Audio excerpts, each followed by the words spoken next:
Well, you guys get all the applause. I've invented nothing. Zippo, great to see you guys. Welcome. Thanks, everybody, for being here.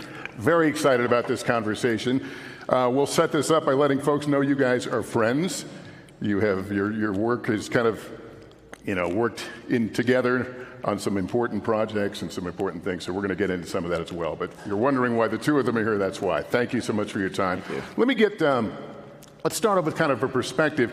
Sam, what percentage of this audience do you think has in some way interacted with AI today?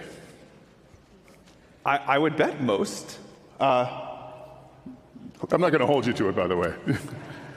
In the 90s. And most of us don't know where it's affecting our lives. Yeah, there are people who use ChatGPT, and you kind of know when you're using that or not, but the number of people that are integrating AI into all of their other services and taking our GPT-4 and other models that we have, and it's sort of like lifting a lot of services up. Has AI crossed a critical threshold in the past year? I think that yes, but I think there will be many thresholds that AI crosses. Brian actually gave me great advice about this. We used to talk about we're going to get to this moment of AGI, and it was this very ill-defined term, and I think it never made sense to think about it that way in the first place, but we used to. And now we think about it as it'll just be this series of thresholds where the systems will get new and new, better and better capabilities. So, you can use ChatGPT today for some things, and you'll be able to use it for much more helpful tasks in the future. Maybe today there are things like, like for example, one of our partners, Color Health, is now using GPT-4 for cancer screening and treatment plans, and that's great. And then maybe a future version will help discover cures for cancer. So I think of it as successive thresholds, but definitely the fact that we can talk to computers in natural language and have them understand us and help us. That's certainly been a threshold. I want to talk about some things that we've seen in the news lately and get your reaction to it.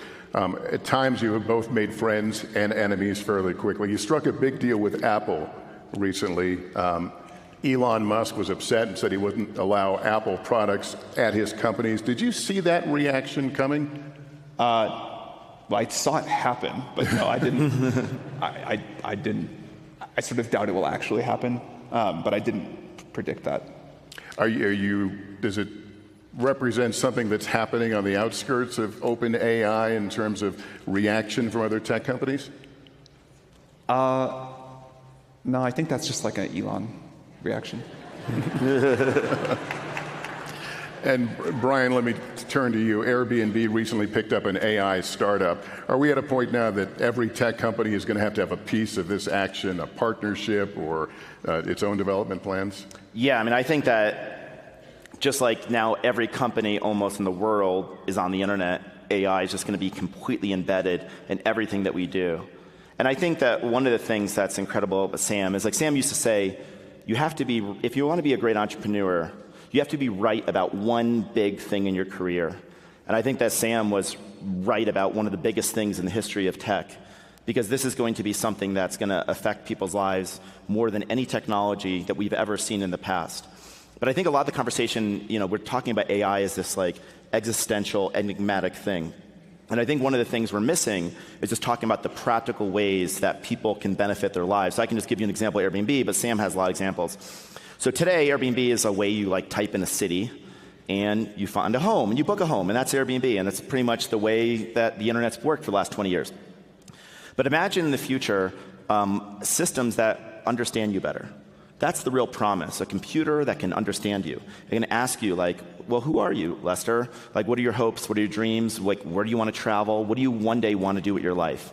And then it could actually understand you and be more of a matchmaker, really understand you and match you to people, communities, services, experiences, anything you want to be able to travel and live anywhere in the world. And that's kind of how I think Airbnb can use, but I think almost every industry can get remade with AI, and I think they can participate. But the stakes are higher here than, what you talk about is largely aspirational, but with AI, you're looking at some real fears that I think we all here understand. So what does that mean in terms of the people who are running this? Most of us are just passengers on this bus. We're watching you guys, do these incredible things, talk about it being compared to the Manhattan Project and wondering where is this going and wondering who are the people behind it? Can we trust these people? So talk, if you can, about the moral responsibility and for all of us to know these people, know people like you who are making these changes. Yeah, I mean, I can share. I met Sam in 2008. And when I came to Silicon Valley, the word technology might as well have been like a dictionary definition for the word good. I mean, Facebook's a way to share photos of your friends. YouTube was like cat videos. Twitter was like talking about like what you're doing today. And I think there was this general innocence. And I think over time, what we realize is when you take a tool, and I think technology is a tool. Steve Jobs, one of the things he said is he put a handle in the back of every computer because he said, never trust a computer you can't throw out the window. He said, these are tools. And we're meant to dominate them. They don't dominate us. And I think one of the things that happened, though, is when you put a tool in the hands of hundreds of millions of people, they're going to use it for ways you didn't intend.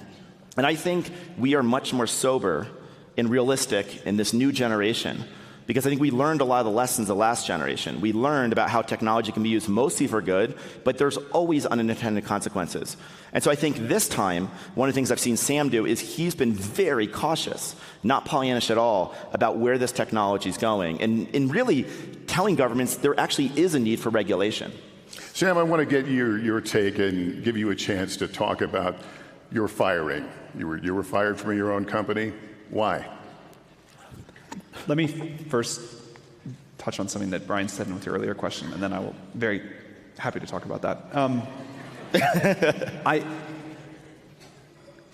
This is going to be a huge change in society. I think, unlike other technological trends, we're aware. Even if today we're like, okay, ChatGPT is this like very helpful tool, and it's, once I use it, I'm not scared of it.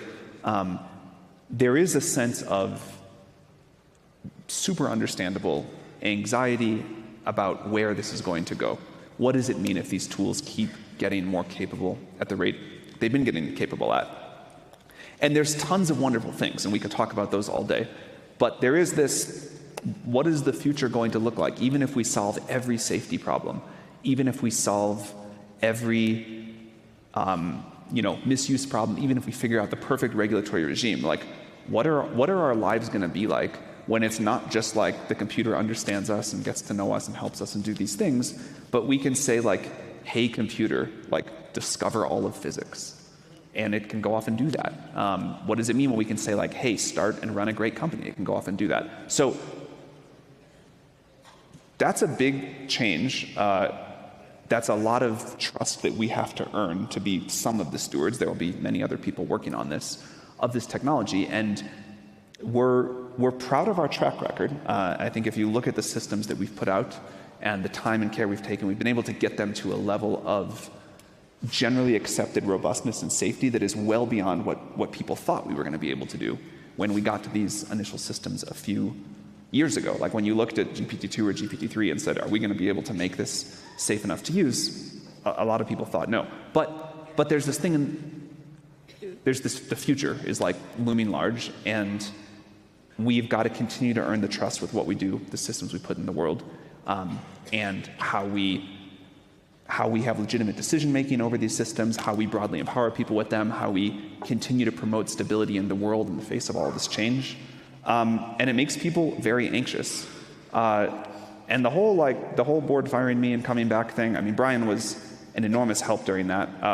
It was obviously a super painful experience, but I do understand why anxiety levels are so high.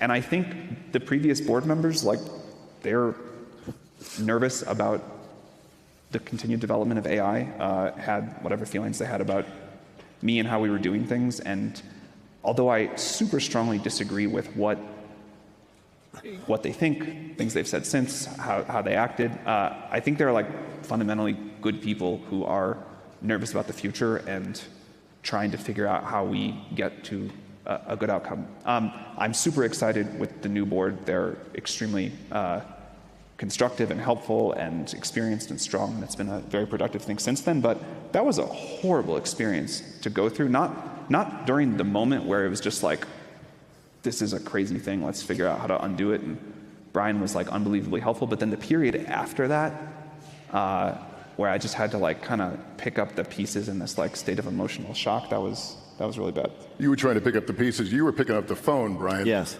Explain that. Well, I remember, so maybe just to go back in time, when ChatGPT launched, it launched in late November 2022.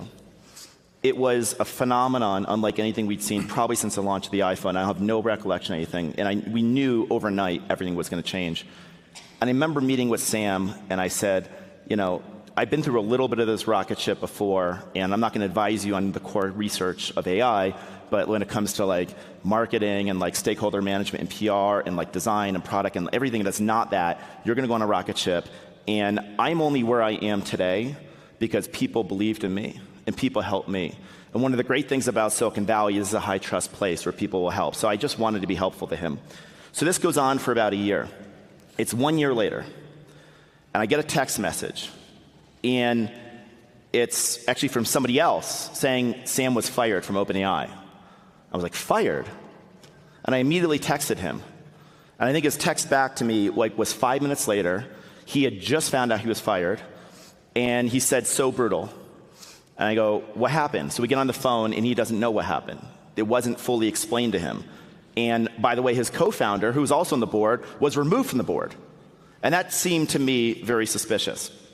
So I got on the phone with him and Greg, and I felt really comfortable with the circumstances that this was not a fair process. And I think there should always be a fair process, but especially if they're founders, because they're very, very difficult to replace. And what I noticed in those first 24 hours was not a lot of people sticking up for Sam. And I, in my darkest times, in my crisis, have had people stick up for me. And that's what I wanted to do for Sam. And we talked through things, and I said, I think the most important thing for you to do is just be completely transparent internally and externally with what you know and what's happening. But the most remarkable thing, and the thing that made me really want to defend him, was, you learn a lot about people in a crisis. If you really want to know what someone's like, see them in a crisis. And at no point in the 5 days this went down did Sam ever, even for a second, focus on self-preservation. He was completely, I was like, why aren't you sticking up for you? Like, why don't you care more about yourself? That's what I was saying to him. Like, somebody's got to stick up for you. You're not even sticking up for yourself. And he just was so focused on the team and what was best for the team. And I think that's what really made me so vociferously focused on helping. I want to turn, Sam, if I can turn to some of the bad publicity you've received lately, including the dust-up over the voice of Sky. One thing that could help clear up the concern over the similarity of Sky's voice to Scarlett Johansson would be to hear from the actor who you say was hired to be the voice of Sky. Is that something that you will do? Certainly if she wants to. I mean, I know she's made statements through her agent. But I don't know where, anything she wants to do would certainly be fine with us. The whole thing opens up certainly a larger question of what do we own in an AI world? Do we have control over our likenesses? We're seeing, deep fake porn right now, people's, heads being swapped. These are harmful on an individual level. How, and I know it's not unique to OpenAI, but how is the industry going to respond to this? We think the industry needs to take a super strong stance on that. We obviously do, and there are other issues related to how this technology is being used to harm people that we think the industry needs to take a very strong stance on. We've tried to be not only very loud in our calls for regulation to prevent some of these misuses, which I think is happening, but also to set a really good example in the products and services we offer and hold ourselves to a very high bar. But were these things inevitable? You clearly saw the risk coming as this technology was maturing. Like deepfakes and stuff? Deepfakes, yeah, face swapping. Yeah. It was inevitable that the technology was going to be capable of that, and so, of course, there are going to be systems out there that allow that. But that's where I think we, society and governments, have a role to say, we'll allow some use cases of technology we're not comfortable with, but in some places we are going to draw a line. And face-swapping, deep-fake revenge porn is a great place to draw a line. We're nearing a presidential election, as you know. We're seeing some of the deep fakes already happening. There's been talk about this for years, that this would be a very difficult election. What are your thoughts as you begin to see this stuff to emerge, and in terms of your responsibility, your industry's responsibility, to make sure that we're not being overwhelmed by disinformation? Yeah, so this will be, I think, the first election where there's not just the US, many other elections this year where AI is like a major technological element. Provenance is really important, accurate polling information, and avoiding some of the issues we've seen with previous technological platforms and other election cycles, and preventing things like deepfakes. I think those are 3 top-of-mind issues for us in this election cycle. I'll also add that there may be other things, ways people try to misuse this that we're not aware of yet. So we have like a whole monitoring efforts set up, and I think we'll need a very tight feedback loop as we get closer to the election to see if there's additional areas where people are trying to abuse the technology. And while we're on the topic of the election, Brian, I'll let you start. What do you think will be the impact on your individual businesses in terms of the outcome of this election? Hard to say. I mean, Airbnb is kind of more of a city-by-city, state-by-state thing, so the changes in federal administrations have not historically had a huge impact on us, and we're, of course, in 220 countries, so we're a pretty resilient business. I mean, one of the things we saw during the pandemic is when one part of our business changes, it adapts to some other part. So I don't anticipate a really big change based on who's elected. How about you, Sam? I do expect some big impact based off of who's elected, but I don't know I don't know what it'll be. It does seem to me like AI is going to be an increasingly important geopolitical priority in the world. But hard for me to say exactly how it's going to go. One of the things that I've really valued about Brian, so Brian kind of like undersold when he mentioned earlier in that first year, kind of like what he's done to help. But when ChatGPT started taking off and everything just went crazy for me, a lot of people reach out and say, oh, I'd love to help you. I can do this. I can do that. And, I think they mean it when they say it, but everybody's just busy. Brian was like the person who would just sit down with me for like 3 hours every other week and like give me a list and say, here's the 5 things you got to do now. Here's where you're behind. Here's what you're screwing up. Here's what you got to proactively do. Here's what you got to think about. And it's basically like almost always right. And I learned to just like always shut up and follow the advice. One of the things that Brian started saying more recently is that you're probably not thinking enough about politics and policy and what that's going to mean for how the world thinks about AI. And here's the people you need to hire. Here's what it means to map this out and think about a strategy here. Here's what you should do and definitely not do. And that's been like super helpful. And I do think for our business, it's going to be really important. And I think one of the things, Lester, is that, I remember coming to Silicon Valley, we didn't think these platforms would have the impact on society that we now know they have. And so I think the mindset that Sam has, and even the questions you're asking him, probably weren't asked of tech leaders 15 years ago. I think the whole industry's changed. The whole conversation is like Sam has built out much more of a team much earlier than the big tech companies would have around policy and stakeholder management. I want to ask about one of the things we've learned in your research in developing ChatGPT and others is the requirement of data to train up these modules. It's an insatiable appetite as it appears. Has it changed how you view what is fair use and whose material, copyrighted material, you can use? First of all, I don't think we know yet what the future of how these models get smart is going to look like. Is it that we just need more and more data forever? It doesn't feel to me like likely to be right. If you think about what a human can learn from reading one textbook, it's very different than what it takes these AI models for now. So I expect, and also there comes a point where to invent new science, you need to just sit there and think and run some experiments, but it's not in any textbook because it's new. So I expect that the future of how we think about training data and what it takes to make these models really capable. Is it going to be a roadblock, though, in the development of these products? That's what I was trying to say. This is like science. We don't know for sure. I think it won't be.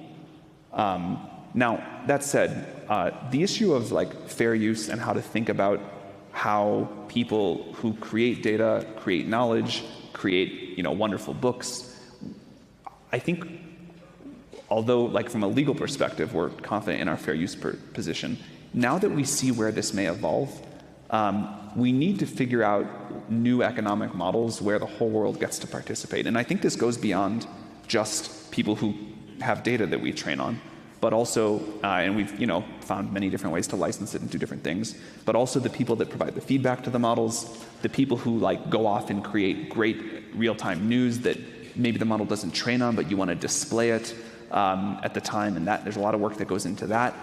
I think maybe AI is going to, not super significantly, but somewhat significantly, change the way people use the internet. And if so, you can see some of the economic models of the past needing to evolve. And I think that's a broader conversation than just training data, but it's sort of like content in general surfaced via AI. I want to ask you about artificial general intelligence. That's taking up the game considerably. If I understand it correctly, that's when you get to the point that the computers can do whatever we can do. Is that a fair summation? I think I was wrong to initially think about it as this one moment, as we talked about, but it does seem to me, and now I think people use AGI to mean all sorts of things. It does seem to me that trying to sort of roadmap out for the world where we think the significant increases in capability will be, can do what people can do, can create new science, can do what whole companies can do. That feels like it'd be very useful for the industry to sort of agree on, so that we could have these conversations in a little bit more of a disciplined way. And that's one of the things we talked about is like just operating transparently, letting people know that it's probably not this one Promethean moment where it goes from AI to AGI, that there's many, many steps, just like the story of technology, and that it's really important that we bring society along, and that we're not operating in this black box and people think there's only a few people controlling the future, that we're transparent with other developers and computer scientists and researchers and policymakers about these are the steps we're going, this is what we're seeing, and this is what we think the next 4 steps look like. But isn't this a race on a different level? The stakes are so high. Of course. I mean, do you consider yourself in a race, and do you think it's one you'll win to get to the point of artificial general intelligence? I don't think of it as a race. I understand why that's like a very compelling, dramatic way to talk about it. I think that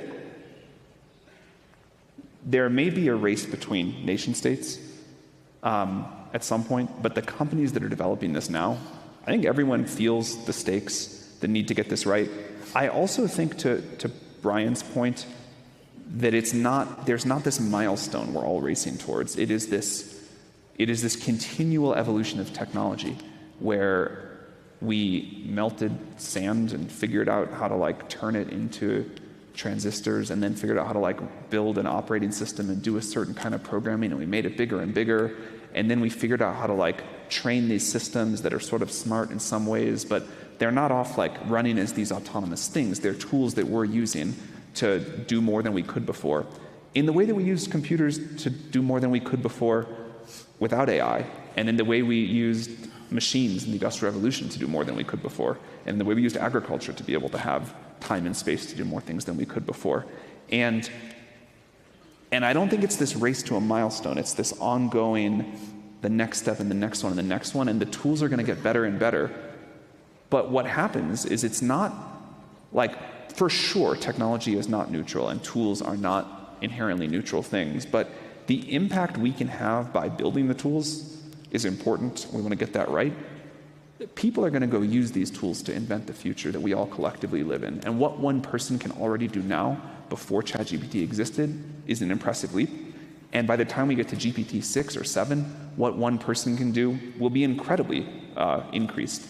And I'm very excited for that. Like, I think that is the story of the world getting better. We make technology, people use it to build new things, express their creative ideas, and society improves. Yeah, when you talk about these programs, though, and when you give them the ability to do what we do, we also have a set of values, different sets of values. We view common decency in a not so common way sometimes.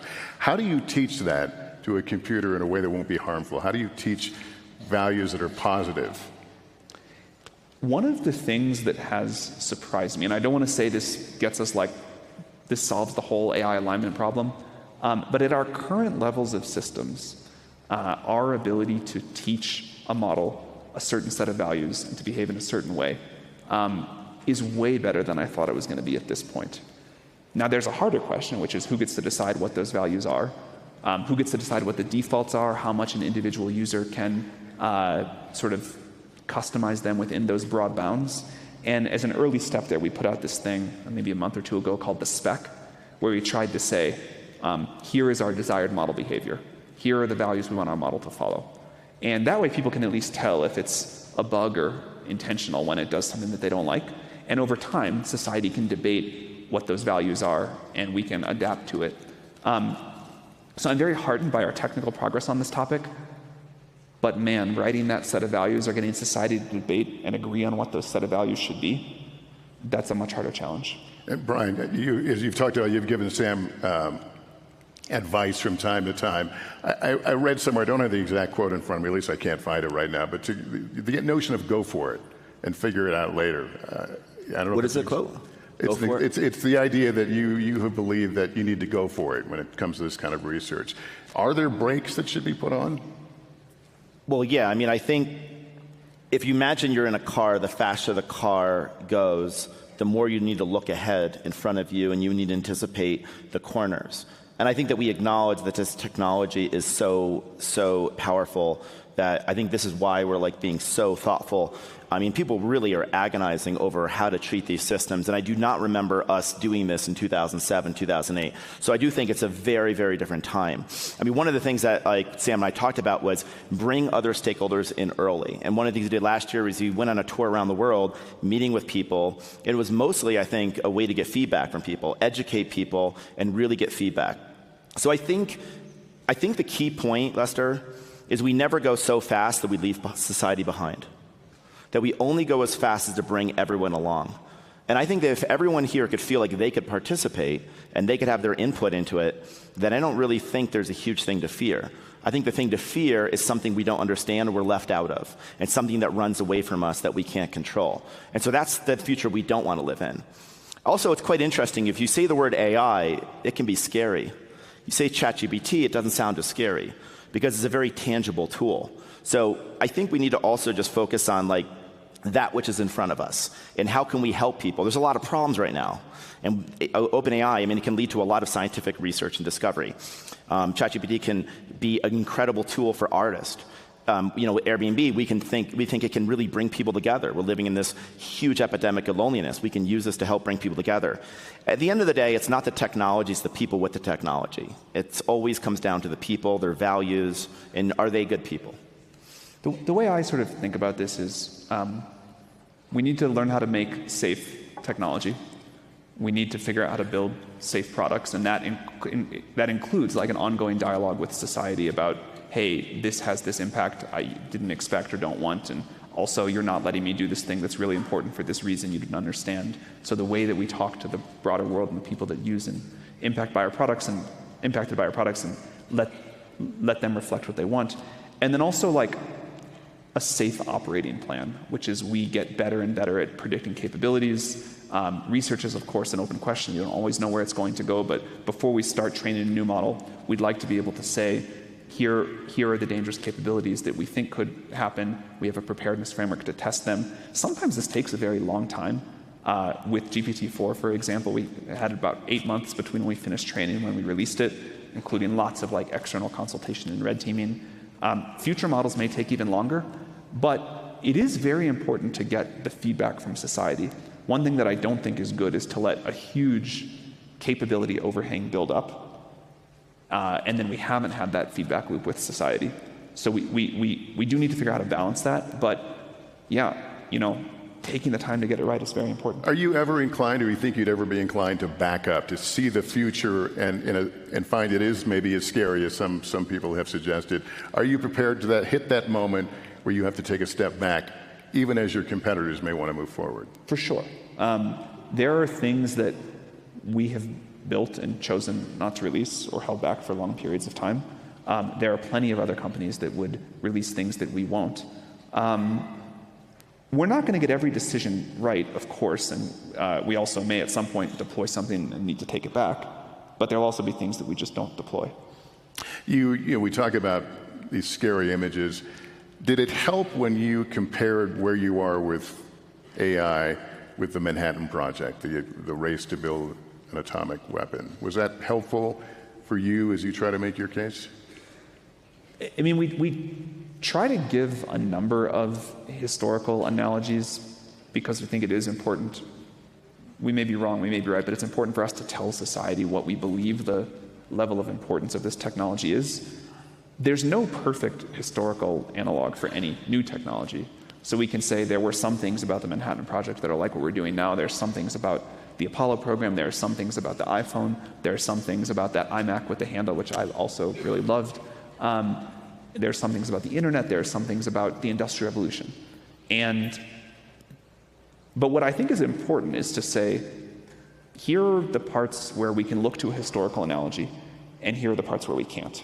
And the shape of this technology and kind of the decisions and the impact, it is fundamentally like a little bit different than anything I think we've done before. It's different than the Manhattan Project. It's not a race. It's not going to be done in secret. And I think nations can collaborate together, and there could be a transnational kind of group or body that could really kind of align to make sure we're all on the same page, which would be best for society and frankly probably best for entrepreneurs so they don't have to comply with like 200 different laws. We think that's super important to get some sort of global framework and cooperation. I think we're really going to need that. I think one of you mentioned the nation states. Is there a risk of nation states taking this technology and using them in a dangerous way? Or absolutely, and I think you always have to be really, really careful about like who you're putting this technology in the hands of. And I think it goes back to like some of the things Sam's thinking about. Like one of the things I know they developed early on that they chose not to release is like voice cloning, right? There's technology already where you can basically like capture someone's voice, but obviously that would be very, very dangerous because obviously you can imagine how it could compromise elections and major security risk. So I think one of the things is just thinking about like who could these tools end up in the hands of, and therefore if you let the genie out of the bottle, could it get like too dangerous? And so be very thoughtful about it. Yeah, and Sam, according to one report, you speculated artificial and general intelligence could accrue as much wealth as $100 trillion. That's wealth that you said you would then redistribute. Was that an accurate quote? And do you want to expand on it? I think the sort of point I was trying to make was that I thought it could like double the world's GDP. Which feels like reasonable to me and certainly would be in line with other technological revolutions. Yeah, we do think this is just going to be a massive driver of productivity. And already at this early stage, seeing what people are doing with it to sort of vastly improve products and services. Do you understand how that would sound to a lot of people, though? For sure, of course. But I think like this is where historical analogs are helpful, and this is where it is helpful to look at the chart of world GDP over time. And if the world GDP can grow at 7% a year, which sounds hugely fast, but maybe with a technological shift like this is not that far away. I'm always bad at doing this in my head, but I think that's like only 10 years to double. So I think it is, I think it is worth taking the potential of this technology to do enormous good very seriously, and I think we can now see more of what that looks like as people are adopting the tools. Preview, if you will, for us ChatGPT 5. What will the leaps in technology be, and does it put you on a straighter path to where you want to be?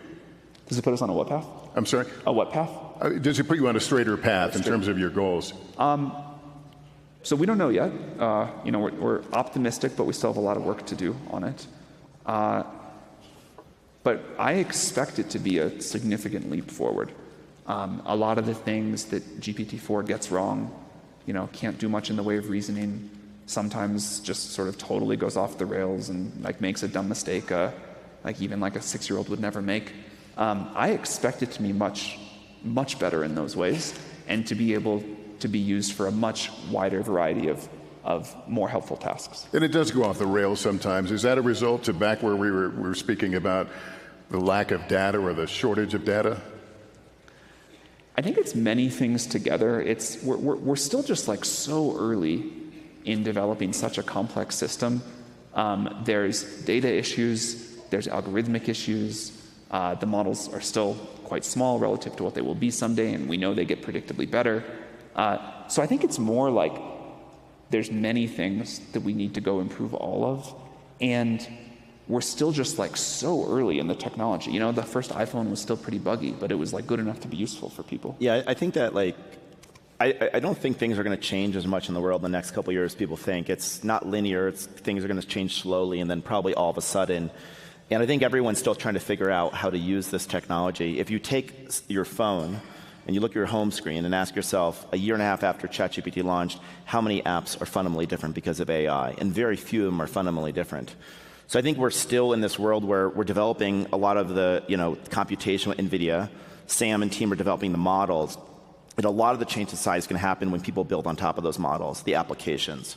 And there's so many uses for it. I mean, one of the big use cases that we're talking about is scientific discovery.